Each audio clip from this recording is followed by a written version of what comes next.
गर्मियाँ आते ही सब्जियाँ मिलना थोड़ा कम हो जाता है और गर्मियों की सब्ज़ी जो मिलती है वो जनरली घर में सबको पसंद नहीं आती है, जैसे कि है दूधी।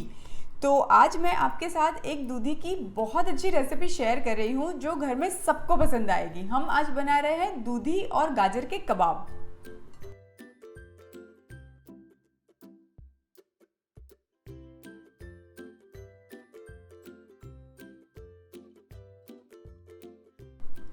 जिनको दूधी पता नहीं है मैं बता देती हूँ कि दूधी को लौकी भी कहते हैं। तो यहाँ पे मैंने ये लौकी को कद्दूकस करके लिया हुआ है और गाजर को भी कद्दूकस करके लिया हुआ है। पर लौकी को कद्दूकस करने के बाद मैंने थोड़ा सा स्क्वीज़ कर लिया था ताकि उसमें बहुत जो एक्सेस वाटर है वो पूरा निकल जाए, वरना कबाब को वो बहुत ही ज़्यादा रनी बना देगा।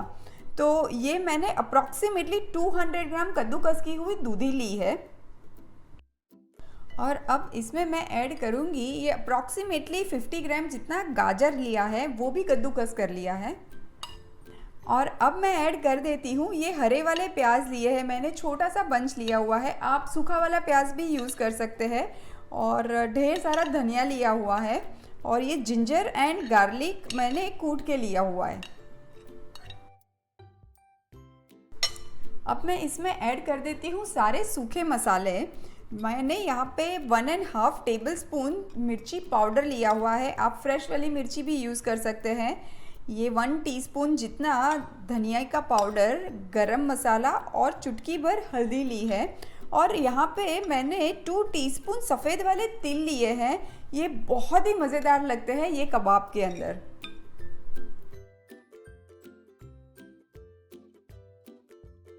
अब मैं इसमें ऐड करूँगी बाइंडिंग।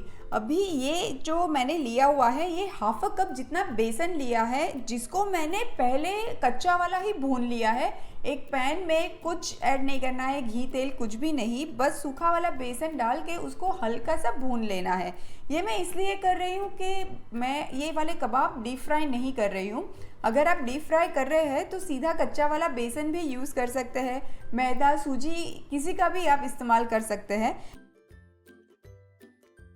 लास्ट में हल्का सा खट्टापन देने के लिए मैं यहाँ पे अनारदाना पाउडर यूज़ कर रही हूँ, हाफ टीस्पून जितना।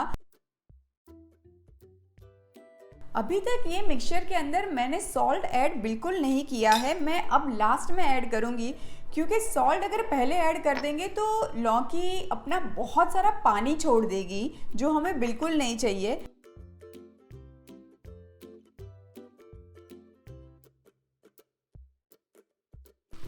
ये देखिए, मुझे तो बिल्कुल पानी ऐड करने की ज़रूरत नहीं पड़ी है, क्योंकि जैसे ही सॉल्ट ऐड किया ना, लौकी ने अपना ढेर सारा पानी यूज़ आउट कर दिया है। बस अब मैं ज़रा सा भी देर नहीं करूँगी और तुरंत ही हम कबाब को शेप दे देंगे और शैलो फ्राई कर लेंगे। आप कोई भी मर्ज़ी का शेप दे सकते हैं, मैं आज ये ओवल शेप का बना रही हूँ।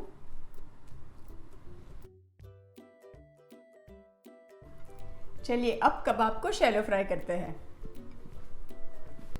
अब कबाब को शैलो फ्राई करने के लिए मैं एक पैन में थोड़ा सा तेल ऐड करती हूँ, 3 से 4 टीस्पून। आप ये वाले कबाब घी में भी फ्राई कर सकते हो, वो भी बड़े मज़े के लगते हैं। अब ये कबाब को मैं मीडियम फ्लेम पे आराम से दोनों तरफ 7 से 8 मिनट तक पकने दूंगी, जब तक कि एक प्यारा सा गोल्डन कलर आ जाए। ऊपर की तरफ भी थोड़ा सा मैं तेल लगा देती हूँ। ये देखिए, पलटा दिया है मैंने, कितना अच्छा कलर आया है।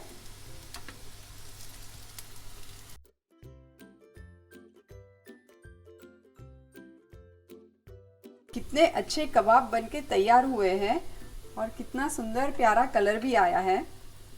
ये देखिए, गर्मा गर्म लौकी के कबाब तो रेडी है। ये देख के कोई बोलेगा कि ये लौकी से बने हुए हैं, बिल्कुल नॉन वेजिटेरियन वाला लुक दे रहा है।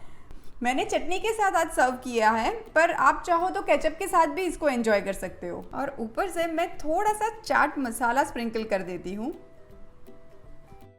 तो लीजिए, तैयार है गर्मा गर्म दूधी के कबाब। ये फटाफट मैं गर्मा गर्म ही खाती हूँ।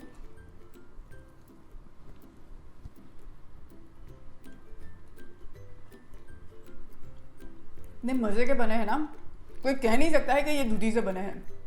अमेजिंग।